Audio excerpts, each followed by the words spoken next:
Suatu ketika Imam Al-Ghazali pernah mengajarkan ilmu di sebuah majelis. Tiba-tiba ada salah satu di antara yang hadir bertanya kepada Imam Al-Ghazali, "Ya Syekh, Allah Subhanahu wa taala berfirman di dalam Al-Qur'an, Kulla yaumin huwa fi sya'n."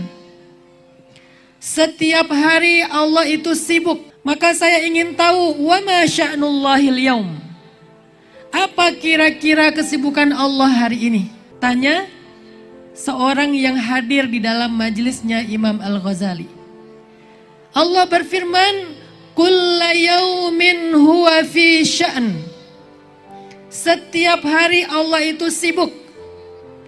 Ada yang tahu surat apa? Itu surat album favorit saya. Surat Ar-Rahman. Kulla yaumin huwa fi sya'n. Setiap hari Allah sibuk. Wa ma sya'nullahil yaum? Kira-kira apa kesibukan Allah hari ini? Kemudian karena Imam Al-Ghazali kaget dengan pertanyaan ini, sangat misterius, dan Imam Al-Ghazali belum menemukan jawaban dari pertanyaan itu, maka Imam Al-Ghazali mengatakan, "Anzirni hattal ghad." Kasih saya waktu sampai besok. Ketika pulang ke rumah, Imam Al-Ghazali membuka-buka kembali kitabnya, mencoba untuk mencari jawaban, ma sya'nullahil yaum, ma sya'nullahi hadhil lailah. Apa kesibukan Allah hari ini? Apa kesibukan Allah malam ini?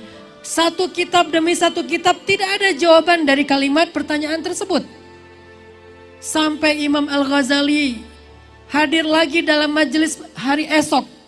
Ditanya lagi oleh orang yang sama, "Ya Syekh, apakah Anda sudah dapat jawabannya?" Imam Al-Ghazali mengatakan, "Beri saya 1 hari lagi."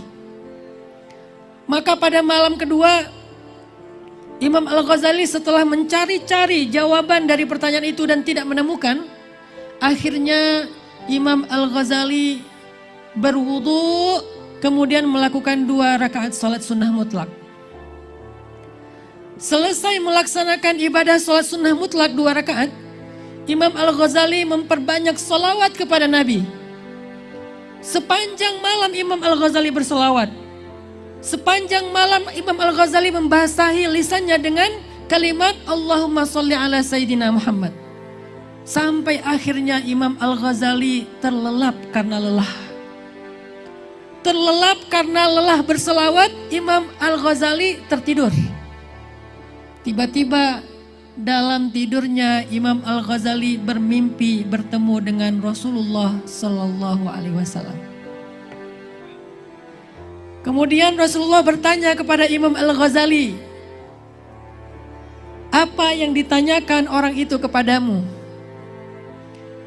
Kemudian Imam Al-Ghazali dengan matanya yang berkaca-kaca terharu melihat wajah Nabi yang indah seperti purnama. Imam Al-Ghazali mengatakan, "Ya Rasulullah, dia bertanya kepada saya sesuatu yang saya tidak tahu jawabannya. Dia bertanya tentang ma sya'nullahil yaum, sebagaimana firman Allah, kulla yaumin huwa fi sya'an." Kemudian di dalam mimpi itu Rasulullah SAW memberi jawaban kepada Imam Al-Ghazali. Jika dia besok bertanya lagi, katakan kepadanya, kesibukan Allah setiap hari adalah memberi petunjuk kepada hambanya, memberi rezeki kepada hambanya, mengangkat derajat satu kaum dan merendahkan kaum yang lain, dan menegakkan keadilannya dalam sunnatullah. Tidak lama kemudian Imam Al-Ghazali sadar dari mimpinya. Kemudian Imam Al-Ghazali langsung sujud syukur karena mendapatkan jawaban langsung dari Rasulullah Sallallahu Alaihi Wasallam. Ketika Imam Al-Ghazali datang ke masjid di waktu subuh, seperti biasa Imam Al-Ghazali mengajarkan ilmu ba'da subuh dalam majelis beliau.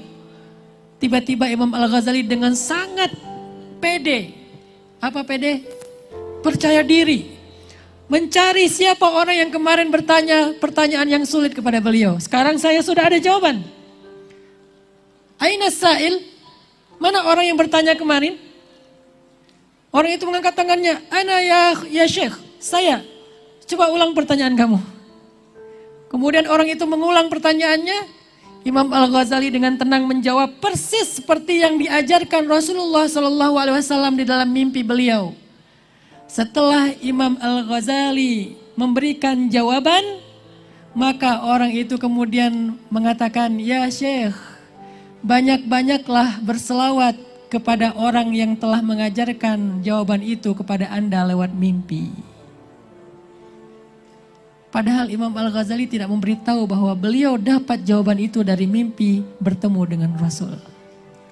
Tapi yang penanya itu mengatakan, "Ya Syekh, banyak-banyaklah berselawat kepada orang yang telah mengajarkan ilmu itu kepada Anda di dalam mimpi."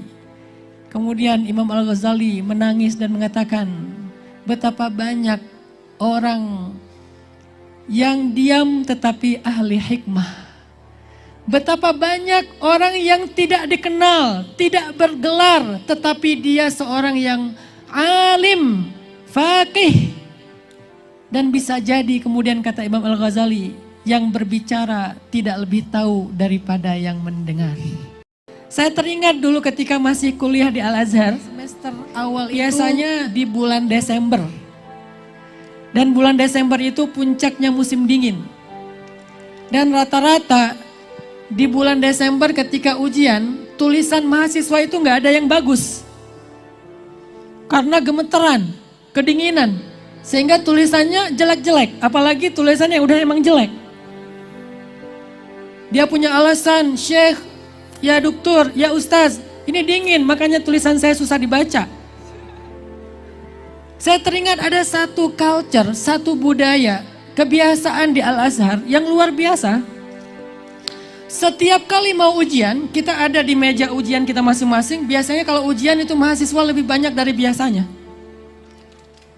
Hari-hari biasa mahasiswa hanya 1/10 saja dari jumlah yang ada yang hadir di kampus. Sisanya ada yang masih istirahat, ada yang pulang ke Indonesia, ada yang usaha bisnis. Tapi kalau ujian sampai ke halaman-halaman kampus itu penuh dengan mahasiswa. Begitu ya Ustadz ya? Masya Allah ketika di Mesir luar biasa kalau lagi ujian rame. Dan biasanya ada satu kebiasaan dari ulama ataupun profesor dan dosen-dosen Al-Azhar. Beliau datang ke satu ruangan dan ruangan-ruangan yang ada di sana. Satu persatu didatangi. Sebelum kita menjawab ujian, beliau memberi kita semacam nasihat. "Abnai," kata beliau, "wahai anak-anak kami." Mereka memanggil kami anak-anaknya. "Abnai, aulad," wahai anak-anak, bukalah lembaran ujian kalian dengan basmalah. Karena segala sesuatu yang diawali dengan nama Allah, maka akan diberikan keberkahan. Arti berkah adalah ziyadatul khair, bertambahnya kebaikan. Dan saya ingat satu nasihat lagi yang sangat penting, apa kata beliau?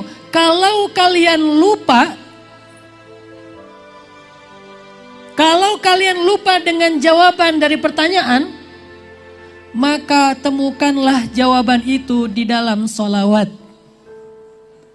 Temukanlah jawaban itu di dalam sholawat, maka berselawatlah kepada Nabi. Dan ilmu itu saya pakai sampai hari ini. Kalau lupa, bukan kalau nggak belajar. Kalau nggak belajar, temukanlah jawaban itu di dalam nilai makbul atau mungkin rosib, nauzubillah. Rosib itu nggak lulus. Kalau kalian sudah belajar, sudah berusaha, tiba-tiba lupa, maka ucapkanlah ta'awuz. Wa ma ansanihu illa syaitanu an azkurah. Kata muridnya Nabi Musa. Tidak ada yang membuat saya lupa kecuali syaitan. Sehingga saya tidak bisa mengingatnya. Maka ta'awuz. A'udzubillahi minasyaitonir rajim. Kemudian temukan jawabannya di dalam sholawat. Allahumma sholli ala Sayyidina Muhammad. Sehingga sampai hari ini, setiap kali saya lupa sesuatu, saya akan mencarinya di dalam sholawat. Kecuali lupa mantan. Bagi yang punya mantan, jangan cari mantan di dalam sholawat, tidak ada. mantan itu ada di sosmed dengan akun fake. Nggak ada akun dengan nama aslinya. Dia pakai akun dengan nama yang lain. Maka carilah jawaban-jawaban tentang kebaikan hidup. Ketika kita lupa akan kebaikan itu, carilah jawabannya di dalam sholawat. Makanya sholawat itu sesuatu yang luar biasa. Dan itulah maksud dari hadis Nabi. Man shalla alayya salatan, sallallahu alaihi ashran. Siapa yang berselawat kepada aku 1 kali, Allah akan berselawat untuknya 10 kali. Salah satu di antara makna selawat Allah kepada kita adalah mengembalikan ingatan kebaikan kita. Shallu ala nabi. Teman-teman yang dirahmati Allah Subhanahu wa taala, indah juga kalau kita berselawat itu pakai ekspresi. Jangan sampai selawat tapi mukanya cemberut. Padahal Nabi itu orang yang paling murah senyum. Bahkan Nabi mengatakan la tahqiranna minal ma'rufi syai'ah. Jangan meremehin kebaikan walaupun sekedar antalqa wajha akhak biwajhin taliq. Antalqa akhaka biwajhin taliq. Walaupun cuma tersenyum ke wajah saudara. Bagaimana ekspresi selawat? Saya punya ekspresi sendiri ketika mendengar nama Nabi disebutkan. Saya biasanya meletakkan tangan saya di jantung. Hanya ada 2 hal yang membuat saya mengekspresikannya dengan meletakkan tangan di jantung. Satu adalah ketika mendengar nama Nabi disebutkan, maka saya berselawat sambil meletakkan tangan di jantung. Dan yang kedua ketika menyanyikan lagu Indonesia Raya. Allahu Akbar. Dan itu saya jadikan sebagai tren. Karena sejak awal dakwah saya pulang dari Mesir, tahun 2015, saya merasa tidak pantas membuat pondok pesantren. Kenapa tidak pantas? Keilmuan saya terbatas. Nggak layak. Saya bukan ulama. Bukan ahli fikih. Bukan kiai. Bahkan bukan ustadz, hanya seorang da'i. Saya seorang da'i walastu qadhin. Saya bukan qadhi, bukan hakim, bukan ulama. Cuman seorang da'i biasa, guru ngaji biasa. Sehingga saya merasa tidak layak, tidak memiliki kepantasan untuk membuat pondok pesantren calon-calon ulama masa depan. Lalu apa yang saya lakukan dalam dakwah? Karena saya tidak mampu membuat pondok pesantren, apalagi semegah dan seagung Al-Islah, akhirnya saya memilih dakwah dengan membuat tren. Tidak membuat pesantren, tetapi menyebarkan pesan lewat tren. Disebut pesan _tren. Pakai D ujungnya. Kalau dibaca mungkin sama, pesantren. Padahal bukan pondok pesantren, hanya pesan yang disebarkan lewat tren. Salah satu tren yang kita buat adalah tren hijrah. Sebelum 2015, teman-teman bisa menyaksikan di kota-kota, beda dengan di pondok pesantren, di sebuah daerah yang banyak pondok-pondok pesantrennya. Biasanya orang sudah religius, orang sudah islami, masjid sudah makmur. Tapi di perkotaan, masjid itu masih sepi dari anak muda. Sehingga akhirnya kita bikinlah tren sebagai hijrah sebagai tren. Alhamdulillah Allah yang memudahkan. Sejak 2015 awal sampai hari ini hijrah terus menjadi tren lifestyle-nya anak muda. Dan yang luar biasanya lagi adalah yang mengikuti tren hijrah itu bukan sekedar mereka para santri. Karena santri tidak perlu berhijrah. Mereka sudah solih. Tetapi yang menjadi kebahagiaan buat saya yang berhijrah itu adalah mereka yang tadinya ingin kembali kepada Allah tapi tidak tahu jalan. Tatoan, belum berhijab. Kalau ada yang datang ke taklim saya sudah berhijab, saya bilang ini salah majelis. Mereka tidak butuh saya. Mereka butuh Abi Mahmud, Abi Toha, butuh Gus Zaki, butuh ulama. Kalau yang datang ke saya itu cadaran, ini salah majelis. Kalau yang datang ke saya jidatnya hitam, ini salah majelis. Yang datang ke saya biasanya yang tatoan, yang gimbal, yang belum berhijab, yang bahkan matanya tato semua hitam, tidak ada putihnya, yang belum bisa baca Quran. Karena saya tidak mampu mengajarkan tahfiz dan tafsir, saya hanya bisa mengajarkan alif dan ba ta. Sehingga akhirnya hijrah menjadi tren di Indonesia. Alhamdulillah bermunculanlah komunitas-komunitas dengan nama hijrah. Dan malam ini dalam rangka memperingati tahun baru Hijriah, kita ingin belajar dari perjalanan hidup Nabi tentang hijrah.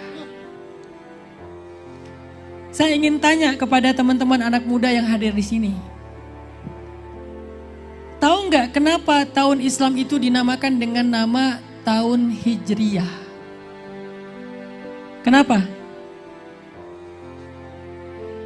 Untuk mengenang peristiwa hijrah.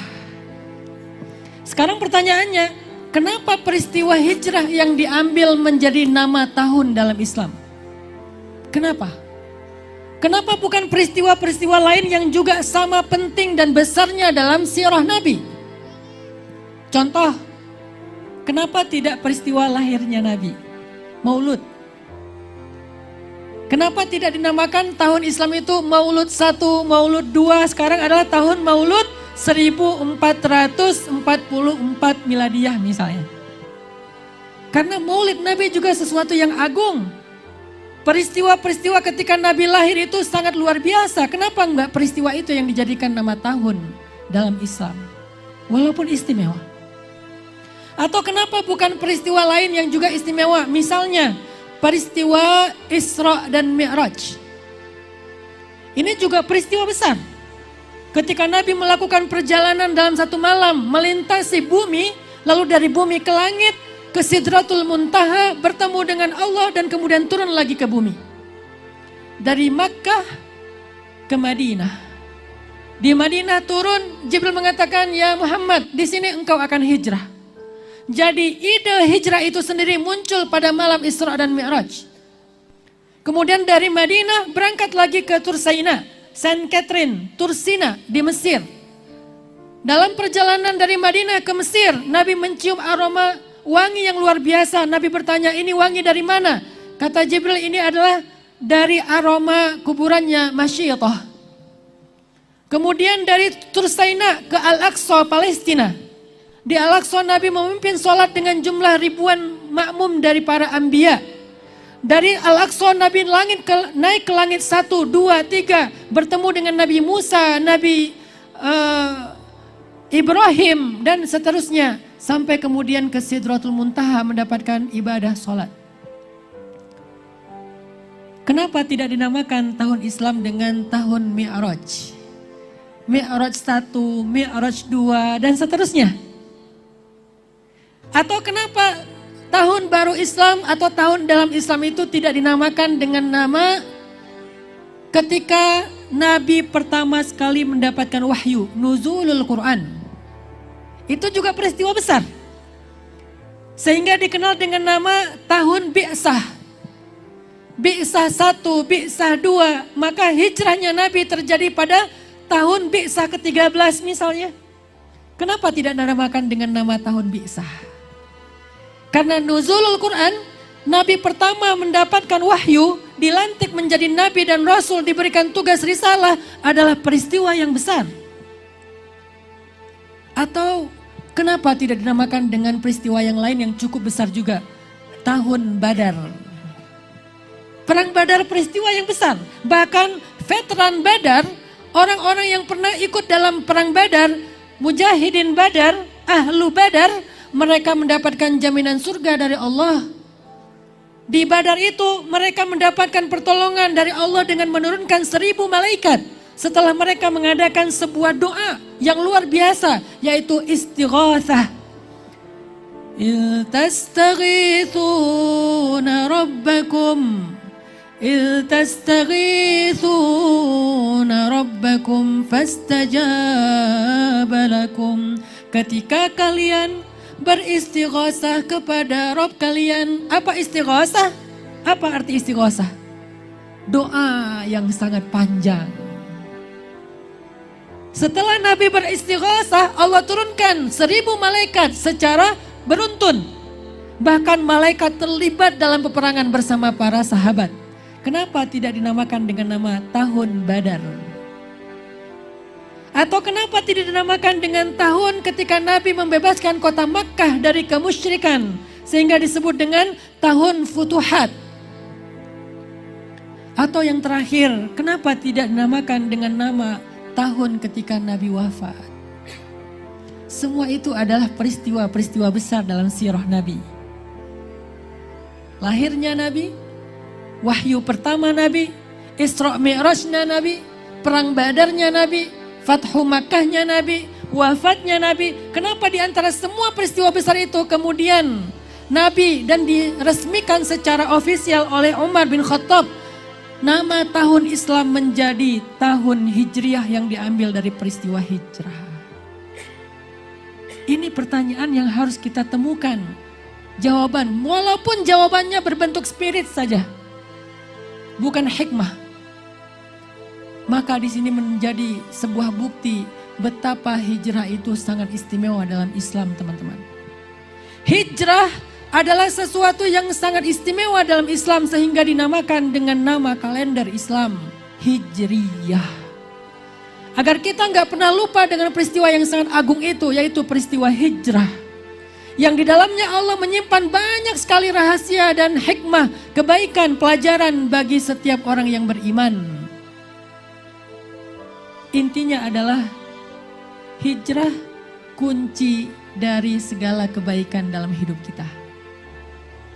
Kenapa saya katakan demikian?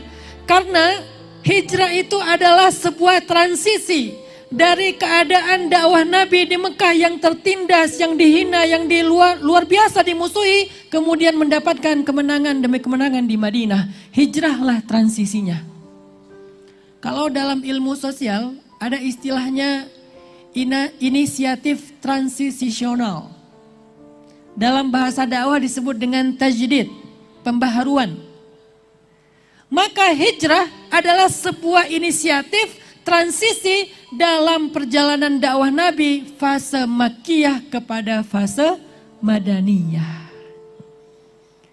Bahkan di dalam Al-Quran, kalau kita belajar tafsir, belajar ulumul Quran, karena saya di Mesir mengambil kuliah tafsir Al-Quran di Usuluddin Al-Azhar.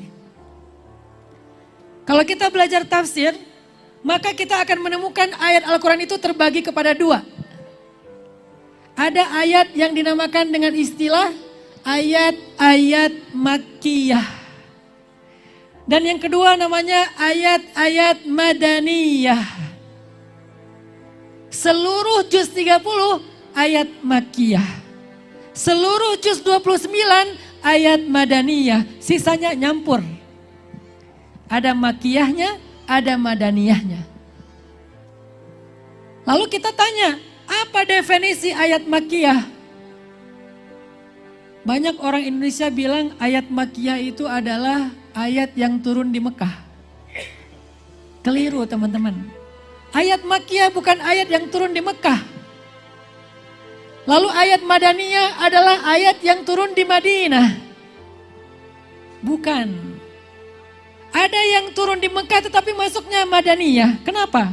Ternyata yang membedakan ayat Makkiyah dan Madaniyah bukan tempatnya, tetapi peristiwanya. Ayat-ayat Makkiyah adalah ayat-ayat yang turun sebelum hijrah. Dan ayat-ayat Madaniyah adalah ayat-ayat yang turun setelah hijrah. Kenapa dibedakan oleh hijrah? Ini pentingnya hijrah. Sampai kategori Al-Quran pun dibedakan ayatnya antara Makkiyah yang turun sebelum hijrah dan Madaniyah yang turun setelah hijrah walaupun turunnya di kota Mekah. Ini artinya teman-teman, hijrah sesuatu yang sangat istimewa dalam Islam. Sampai membedakan gaya bahasa Al-Quran antara sebelum dan sesudah hijrah. Sampai membedakan konten substansi Al-Quran antara sebelum dan sesudah hijrah. Turun ayat-ayat syariat setelah hijrah. Turun perintah-perintah dan larangan setelah hijrah. Turun hal-hal yang luar biasa setelah hijrah. Sebelumnya fondasi-fondasi keimanan yang disebut dengan ayat-ayat tauhid dan akidah. Maka para ulama mengatakan hijrah itu adalah awal dari segala kebaikan hidup. Apapun nama hijrahnya, apapun bentuk hijrahnya, selama dia hijrah dari yang zulumat kepada nur, dari yang fasad kepada islah, dari yang ma'asi atau maksiat kepada ibadah, maka hijrahnya menjadi kunci dari segala kebaikan. Itu pentingnya hijrah. Apa buktinya Ustadz? Bahwa hijrah itu kunci dari banyak kebaikan dan kemenangan. Kemenangan demi kemenangan yang didapatkan oleh Nabi terjadi setelah hijrah. Apa kemenangannya? Kemenangan pertama, setelah Nabi hijrah, untuk pertama kali Nabi dan sahabat bisa beribadah di masjid mereka sendiri. Membangun 2 masjid sekaligus dalam waktu yang dekat. Pertama, Masjid At-Taqwa. Apa Masjid At-Taqwa? La masjidun ussisa ala taqwa min awwal yawmin ahaqqu an taquma fihi. Apa Masjid At-Taqwa? Masjid At-Taqwa adalah Masjid Quba. Jadi kalau di Indonesia hari ini banyak masjid dengan nama At-Taqwa, maka referensinya adalah Masjid Quba. Setelah membangun Masjid At-Taqwa, Masjid Quba, gak lama beberapa hari kemudian Nabi membangun masjid yang menjadi pusat peradaban Islam. Masjid Nabi atau Masjid Nabawi. Ini adalah kemenangan pertama dan ini luar biasa. Cikal bakalnya peradaban Islam yang terpusat di dalam masjid. Madrasahnya di situ, gedung pemerintahannya di situ, strategi militernya di situ, lembaga sosialnya di situ, segala kebaikan dalam sebuah peradaban terangkum di dalam Masjid Nabi atau Masjid Nabawi. Itu kemenangan yang besar yang didapatkan setelah hijrah. Apalagi Ustadz setelah itu? Kemenangan sosial. Kalau tadi kemenangan spiritual sekaligus kemenangan kelembagaan. Dalam Islam disebut dengan muassasi. Muassasah. Yang kedua kemenangan sosial. Apa itu kemenangan sosial? Mu'akhat bainal muhajirin wal ansor. Ketika Nabi mampu mempersaudarakan muhajirin dengan ansor. Ini ngeri nih. Luar biasa. Kenapa saya katakan luar biasa dan ini disebut kemenangan? Karena sebelumnya orang-orang Arab Hijaz selalu berperang satu dengan yang lain. Selalu saling memusuhi antara satu dengan yang lain. Selalu saling menyakiti antara satu dengan yang lain. Bukan hanya muhajirin dengan ansor, bahkan sesama ansor sendiri, yaitu Aus dengan Khazraj. Mereka berperang lebih dari 100 tahun. Bunuh-membunuh lebih dari 100 tahun. Tapi dengan adanya hijrah, Allah melembutkan hati mereka. Fa'allafa baina qulubikum fa'asbahtum bi ni'matihi. Ayul ni'mah, ni'matul hidayah, biwasilatil hijrah. Nikmat hidayah dengan perantaraan hijrah. Fa'asbahtum bi ni'matihi ikhwana, menjadi saudara.